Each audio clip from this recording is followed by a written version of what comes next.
Welcome to Africa Aspirations, your go-to podcast on African geopolitics. As usual, my name is Fola Folayan, and I'm your weekly host. And together with me, I have Lonzen Rugira. He's one of the best minds on African issues. Hello, Lonzen. Thank you. Fola Folayan. Yeah, I like it when you call my name like that. Thank you. It's fun. And of course, joining us virtually today, we have our guest panelist, Rashid Abdi. Rashid, did I get your name right? Awesome. Correct. Thank you very much for that. Rashid is joining us from the Horn of Africa, and of course, our West Africa expert, investigative journalist and author David Hundeyin. David, how are you? I am great, thank you. Yeah, you're looking great. Take me to wherever it is you're going after this. There's a joke, but I'm not going to say it. And of course, Levi Kabwato. Hello, Levi, joining us from Southern Africa. How are you today? I'm all right, Fola. How are you doing? Good. It's good to see all of you, and it's good to have another conversation. So, gentlemen, ladies, boys and girls, wherever it is that you are listening or watching from, make sure you follow our YouTube channel and subscribe. And I have to say at this point, a very big thank you to all of you who joined and listened and shared and watched our first episode last week. It's incredible. The numbers have been great. The feedback have been incredibly awesome. We appreciate you and we want you to keep doing that. So make sure you share this. We're available on all your social media platforms. Check out our magazine, Pan-African Review, and share the podcast. So this week, let's get started. There's been a lot of conversation about the African giants. Yeah. And recently, the United States announced its decision to support Africa for 2 permanent seats at the UN. And of course, this has sparked a lot of debate, a lot of conversation as to which African countries would get these seats. Of course, conversation would turn to the African giants, Nigeria, Ethiopia, South Africa, even the DRC. But then there's also conversation about how these countries are facing crisis at this very moment. So their internal challenges have made it a little bit difficult to fully say that these are really the African giants that should be representing the entire continent. So what do you think are the common structural challenges that are facing these giants at this particular time? This is a general question, so everybody jump on it. All right. Want to start with me? Oh, absolutely. You're sitting right beside me. Thank you. Well, I think that, first of all, we must raise questions about the benevolence of the Americans. Mm-hmm. Why now? Mm-hmm. Why be so nice to Africans? So the benevolence of the Americans, we need to raise questions about that. Secondly, we need to ask questions why the Americans want to give Africans the seats but without the substance of the seats. Which is the veto. The veto. Yeah. The only reason anyone would want to be on the Security Council is to have the veto. Exactly. So that's where we need to ask the goodwill of the Americans. It would have been more meaningful and maybe less subject to questioning if there had been a full package that involves the veto. So the idea that Americans are willing to give the seats on the Security Council without the veto is actually undermining their intent, because we have to ask questions about the intent. Of course. Yeah, so naturally it would be the African giants, quote unquote, who would be bearing up to represent Africa, Nigeria, South Africa, Ethiopia, Egypt, and the Democratic Republic of the Congo. But again, we need to ask questions about what does it mean to be a giant? Is it because you are bloated? Yeah. Such an interesting choice of words. Bloated. Yeah. Mm-hmm. So we need to enter into the substance of what it means to be a giant, and then we can begin to talk about representation based on the substance of giantness. See, exactly. That's where I wanted to go. Yeah. Substance of giantness. What indeed makes you a giant? I remember every time I see a tweet of David's tweets referring to what we used to call the giant of Africa, which is Nigeria. David always puts this in a very funny way, like a very sarcastic way. Because at the end of the day, are we talking population? Are we talking land size? Are we talking human resources? Are we talking economic power? Are we talking about the ability to, bring the region together or bring the continent together? What really is the point of being a giant? Looking at all of these countries that we've mentioned and their internal crisis. So, please, gentlemen, where is the African giant coming from? Who is the African giant right now? Okay, so I can speak for West Africa because that's obviously where my key focus is. Yeah. Although to an extent, what applies in West Africa also tends to apply across the rest of the continent. So using Nigeria and DRC as a case in point, I believe I've had this conversation with Lonzen before. Those are two countries which, going by land size, going by resource endowments, going by population, and going by sort of cultural influence in their regions, these are countries that on paper should be regional hegemons. In practice, both of them they have governments in Abuja, in Kinshasa, which are basically governments of Abuja, Kinshasa, and a few cities. The vast majority of the actual landmass of those countries is functionally ungoverned territory. Right? They're all manner of non-state actors that have more influence than the actual central government in many parts to these countries. So, like the government in Kinshasa, how much use is it in somewhere in North Kivu? Is it really a government there, or is it sort of nominally a government? The government in Abuja, we see incidents where we have these large-scale kidnappings taking place on the outskirts of Abuja itself, the capital. So, like a few miles outside Abuja, you're basically in no man's land.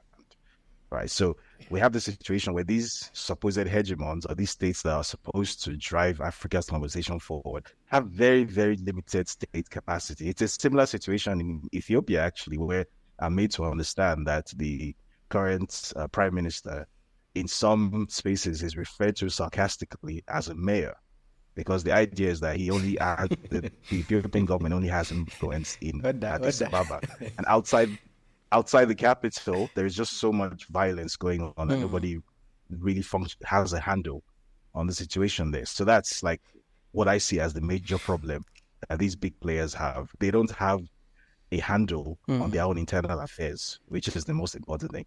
The second thing, which I think is also linked to that, is that despite their size and being so heterogeneous, it's also the case that they actually have economies that are actually really small relative to their size. So, Nigeria, which as at 2014, Nigeria was Africa's biggest economy, $510 billion GDP, projected to become Africa's first $1 trillion economy by 2026. Now, in 2024, Nigeria's GDP has effectively halved. It's basically declined. GDP now, it's halved in 10 years. It's 285 billion now. It's now number 4 in Africa, but the population has spiked since then. So Nigerians are now much poorer than they were in 2014.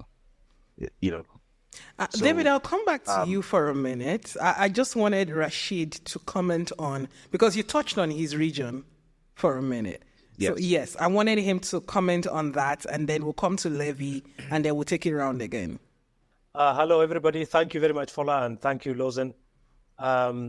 Let me first of all say that the fact that major powers who hold sway at the UN Security Council are basically saying that it is time for Africa to have 2 seats, I think is a major step forward.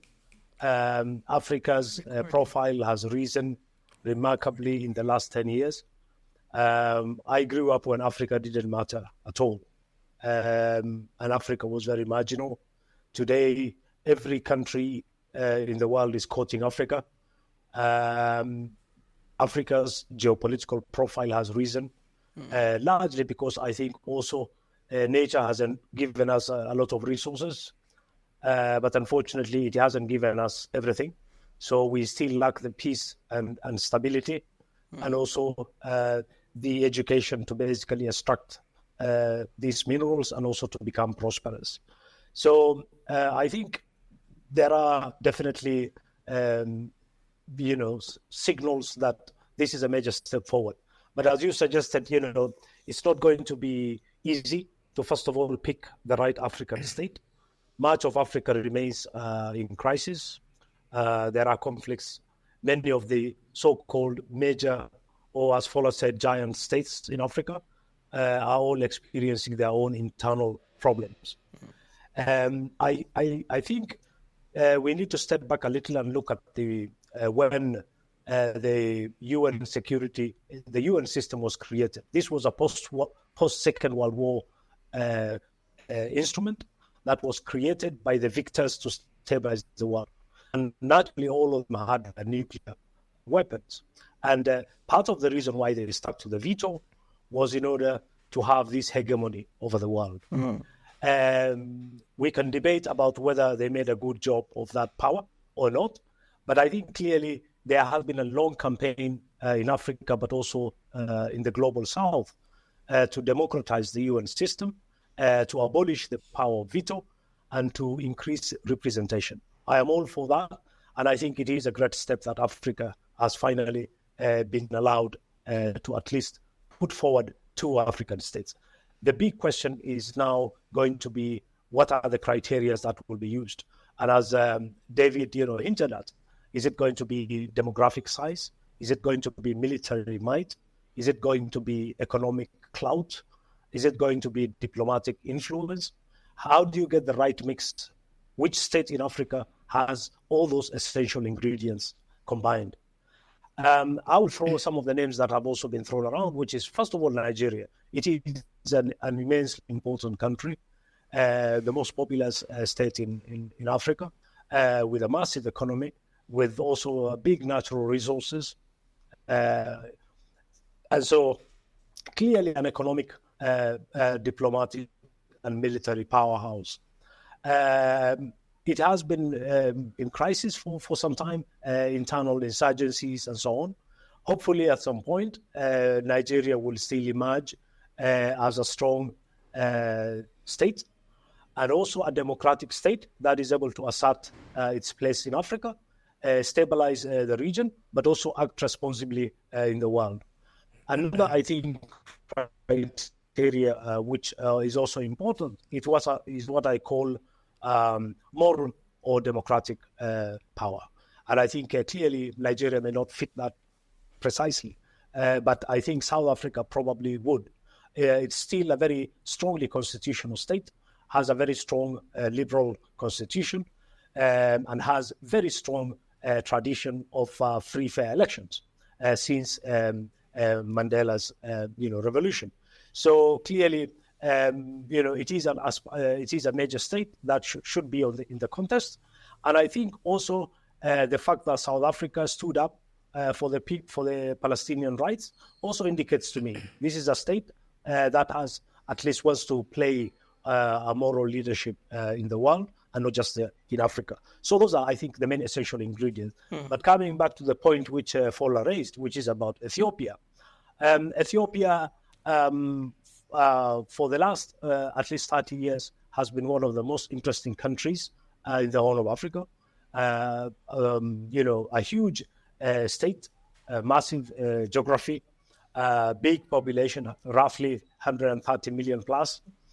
We saw also during the Meles period, Ethiopia played an important role in actually becoming a spokesperson for Africa's rights, but also trying to become the voice of Africa at the international stage.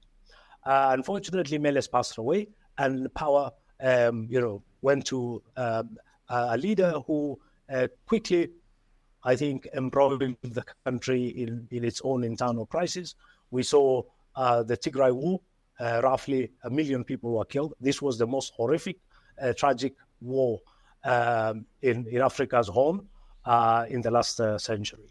So it is quite massive. The country hasn't still recovered. There are proliferations of conflicts, ethnic conflicts in almost every corner. But I am optimistic in the long term that this country will be able to overcome its own internal crisis, because again, it has that strong tradition of a unitary state. And can you give me an opportunity to disagree with him in fundamental ways?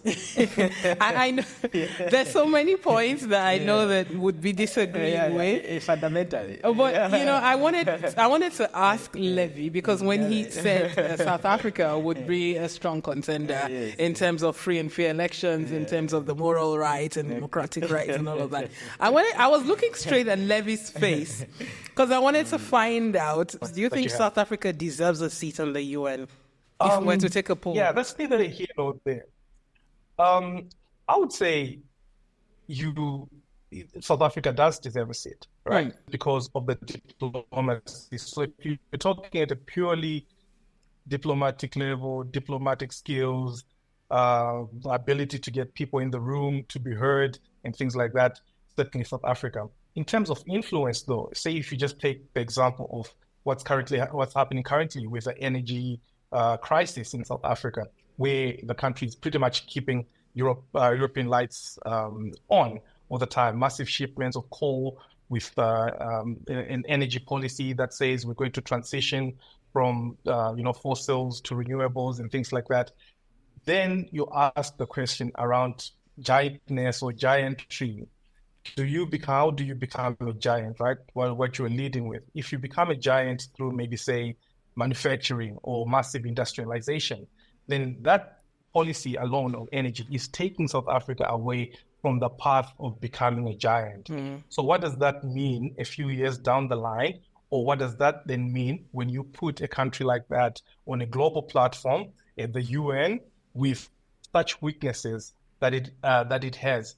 So part of my problem with this offer from the US or this support from the US is that I think literally it's to set the cat amongst the pigeons, as it were. Get Africans to scramble for their seat, get Africans to fight for who has the most influence, who doesn't have, and really then just take away from the broader agenda of saying how does Africa speak with one voice, with one common voice, and once we occupy this space, how are we going to use that power? So I think there's going to be a few more problems that arise out of this UN thing, as opposed to it being a very straightforward issue that needs to be resolved. You could then argue the same for a country like Nigeria, for example. And before you know it, maybe even a country like Kenya would come in and say, hey, hold on, but we could also... I'm also a regional giant. So I think that idea... yeah, pretty much.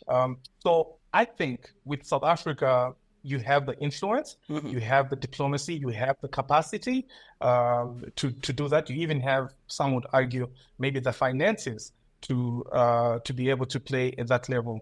But at what cost then for the country itself, and at what cost for other people within the region, especially for a country that is currently being drawn in many different directions, particularly by the EU and the US itself.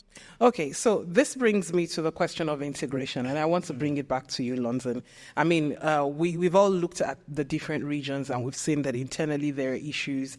How does this play out, especially because if we're going to have a seat in the UN, whether or not it's a seat with or without a veto, which is a whole different issue entirely, we need to be there and have, in integration. We need to be integrated together. We need to speak with a common voice. Now that there seems to be some sort of, national, everybody is facing the national agenda, how will this play out?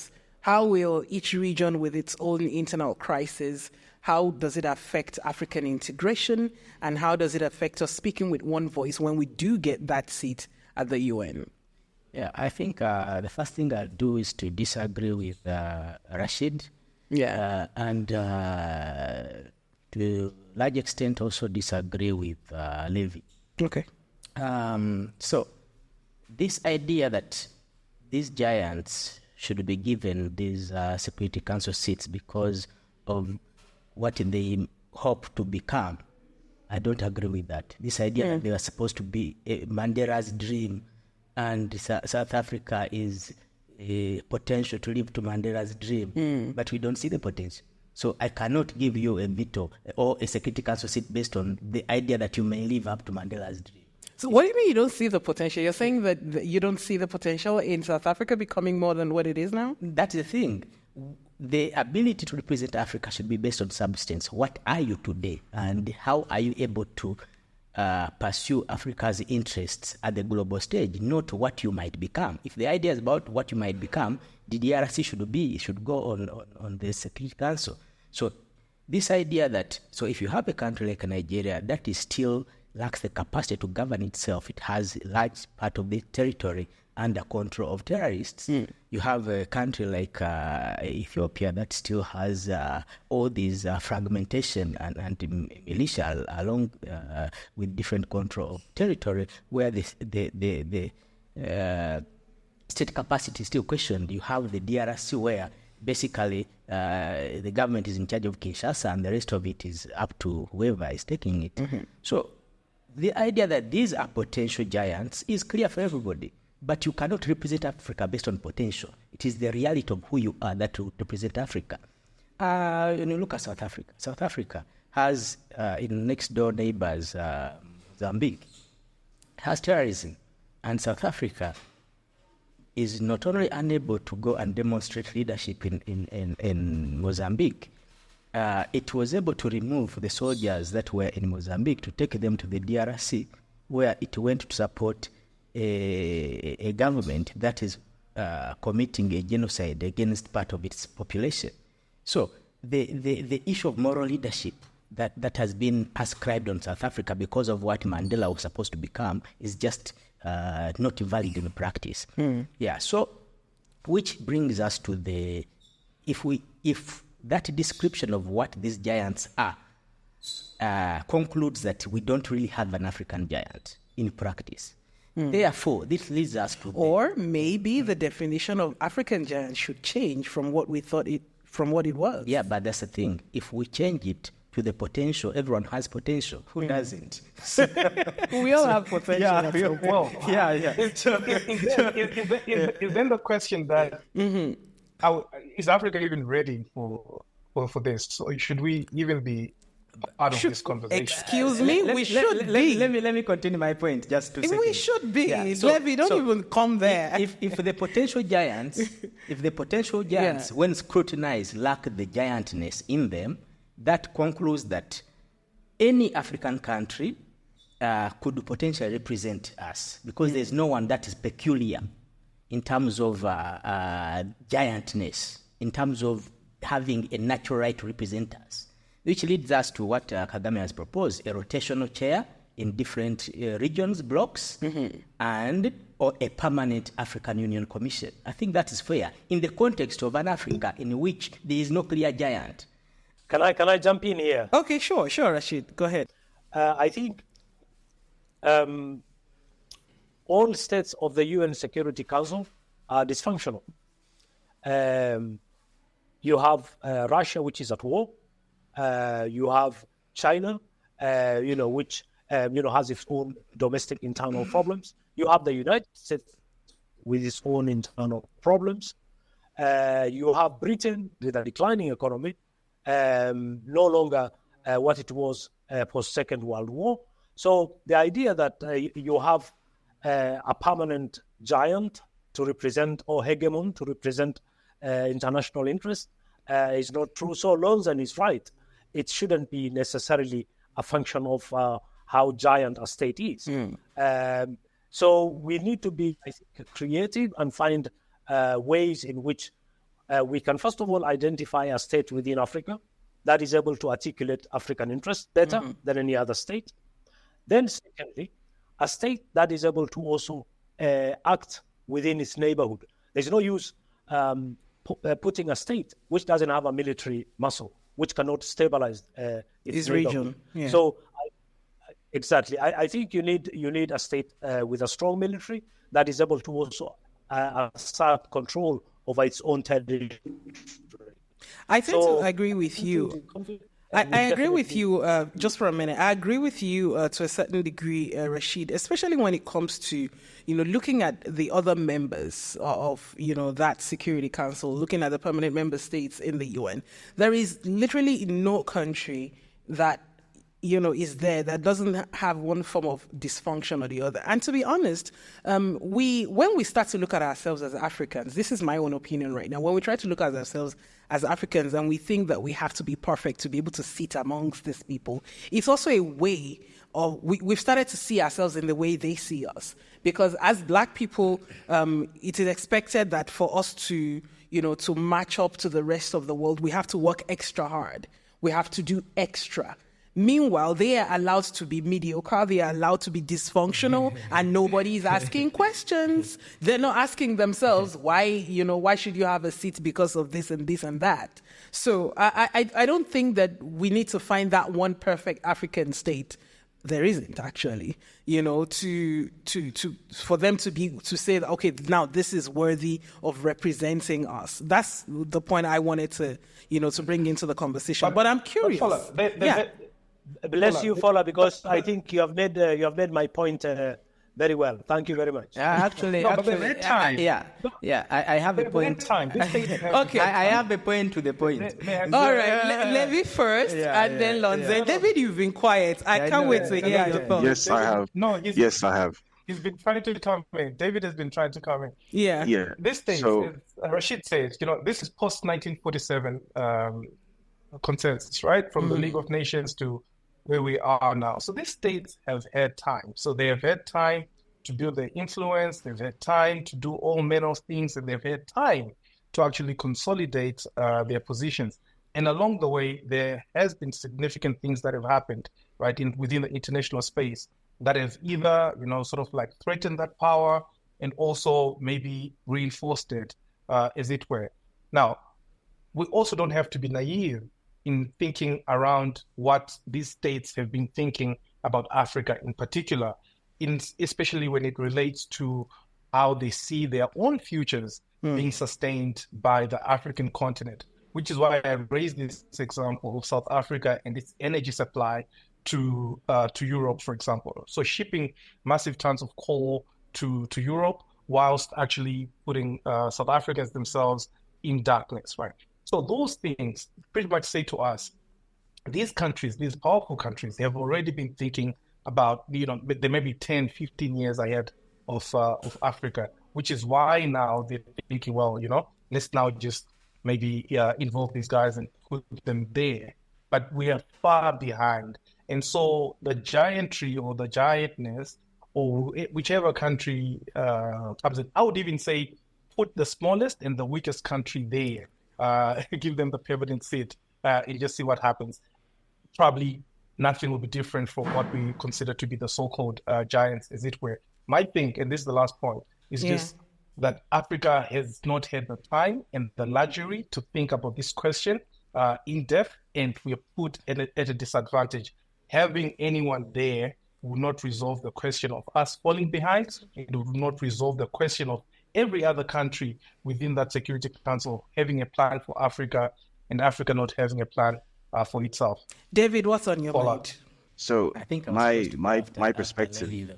I think David needs more time to elaborate. So can you give me 2 seconds? Can you give me 2 seconds? Okay, I'm giving you 2 seconds. Yes. We have 8 minutes left. Yes, two points I want to make. One, we should not aspire for the dysfunction of Americans. If America is dysfunctional or Britain is dysfunctional, we should not aim to be dysfunctional. Of course. Yeah. So we cannot say that because others are dysfunctional, we should send the dysfunctional as well. No. Secondly, the idea that the moment Africa was given 2 seats, you knew there was a trap. Why do you need 2 seats? 1 is enough. America has 1 seat, it has 50 states. China is humongous. America is a country, Africa is a continent. I'm getting there. Africa needs a representation. The representation of Africa is through the African Union. The moment you go to the 2nd seat, it was clear that this was intended to create division. There's no point why the 50 countries are given 2 seats. 2 seats to do what? Who is going to get the seats? So this is a trap that is going to force division upon Africans. When Africans can be represented effectively let them reform the African Union, make it efficient, and then have the African Union represent the voice of Africans. There's no need to start fighting over the 2nd seat that can whose objective can be served by the one seat? David. I completely align with what he just said because it ties into the point I was going to make, that the entire purpose of creating this conversation around 2 seats for the African Union is an extension of the divide and conquer tactic, which is that you bring these 2 brothers together, knock their heads together, and then they start fighting each other. Right. Meanwhile, the 2 seats, bear in mind, the 2 seats being proposed are powerless seats. They're seats without vetoes. So they're basically 2 pieces of decorations, 2 shiny beads for the Africans to fight over. Meanwhile, the status quo has not been changed at all. And the corollary point to that is why I'm not so enthusiastic about potentially having 2 seats instead of having one solid representation is that in West Africa, for example, we have 2 very distinct power blocks, which are basically diametrically opposed to each other. Maybe in East Africa, they don't have that problem because East Africa generally, even though they have issues with each other, but in terms of ideology, roughly speaking, they understand Pan-Africanism and they generally understand what it is they need to do. We are not like that in West Africa. So we have the AES Center, which sort of has an idea of what Africa's interests are. And then we have ECOWAS, which is entirely controlled from outside. ECOWAS is basically a French vassal organization. That's pretty much what it is.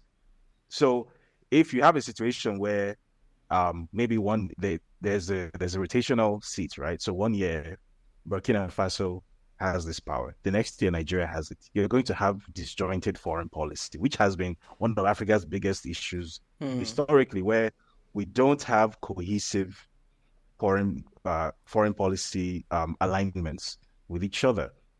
We're more concerned with sort of fighting internal disputes than with sort of aligning with each other to push a general African perspective. And that's why I'm concerned about just sort of progressing the conversation to the point of Africa doing this, because Africa, if you're referring to Africa in terms of East Africa, that's a very different level of, I think, societal evolution to what we have in West Africa. We're still maybe 15 or 20 years behind, right? We haven't had this we haven't gone through what they have gone through.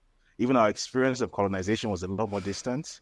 So there's a lot of, there are a lot of things that other parts of Africa have come to understand that we are still really struggling with, so which is why, for example, we have in Nigeria, which is supposed to be a regional hegemon in West Africa, Nigeria tried to import a war onto its border last year. I can't think of any country in any other parts of Africa that would have actively tried to start a war with one of its closest allies and its closest neighbor, which is basically its entire northern border. For what reason? Simply because an external foreign actor on another continent wanted that to be the case. But that's the kind of political reality we have in West Africa, where we have entire countries that do not have functional independence. We have countries where their currencies are printed in France, countries where their fiscal policy is determined by the Banque de France, countries that do not have sovereignty. All they have is flags, but everything they do is still functionally controlled by something happening somewhere on the continent of Europe. Are you going to give those countries the power to represent Africa? What the hell do they know about representing Africa? Do they even represent themselves yet? So we have these issues in West Africa. So I think before we get to the point of giving African countries that sort of power that perhaps they don't even know what to do with it yet, we first need to identify which African countries are even capable of understanding that power and how to wield it first. Because when we do that, then we know that there's a whole bunch of countries, including Nigeria, which have been disqualified. Because the truth is, at this point in time, the last thing we need to be doing is sort of dragging ourselves back 50 years by giving a loaded gun to a child, right? So if there are no countries on the continent of Africa that know how to handle that weapon, then let them have it. That's my position. Okay. I think he's raising a very important point. What, you have something to respond to that? About how these regional quote-unquote giants that are supposed to be anchoring prosperity, regional prosperity and integration, they're actually anchoring insecurity. So it is just dumbfounding. So if you look what he just described in Nigeria, the anchoring of insecurity in the Sahel, if you look at the DRC, which is up closest, and I think Levi can talk about Mozambique and the rest of them. If you talk Rashid can tell us about the Horn of Africa. And I think I'm in a position to authoritatively speak about the DRC as an anchor of regional security. This is a region that I've followed closely and I've done research there. So this is a country that has been unable to effectively govern itself. It has hundreds of militias. It hosts a genocidal group, armed group that committed genocide in Rwanda and found sanctuary there. It has been unable to neutralize it. It is refusing Rwanda's support to come and neutralize that force. It is using that force against its own population, the Congolese Tutsi, who it is using this foreign genocidal entity to kill the citizens of their country, So this idea that, okay, these Tutsis who are Congolese, but they may be sympathetic to Rwandans because Rwanda also has Tutsis, but these are two different nationalities. These are Congolese people. So you cannot, as a government that is supposed to be aspiring to be an African giant to represent Africa, you cannot bring a foreign genocidal force, bring it to fight your own people, and then you claim to want to be a regional giant. It's just impossible. So this dysfunction that just pulls is a weight around the entire region, where the outcomes that are supposed to come from the country being a giant on paper, but when you look at what it ought to do in terms of providing anchoring for the rest of the continent, for the rest of the region, for trade, for integration, but when you find in practice that this country is unable to do the most basic things, you cannot just turn around and then say that these giants should represent Africa. It's just impossible. Yeah. Indeed. Thank you very much, gentlemen. Rashid, it's been a pleasure having you. Fola, yeah. Hope to see you again same time next week. All right. Thank you. Bye-bye. Yes, goodbye. Bye-bye, Thank you, everybody. David, and thank you, Levi, and everyone else who's watching us from wherever it is that you're watching us from. Thank you very much. Make sure that you share this podcast. Make sure that you subscribe to our YouTube channel if you haven't, and join us same time next week. Bye-bye.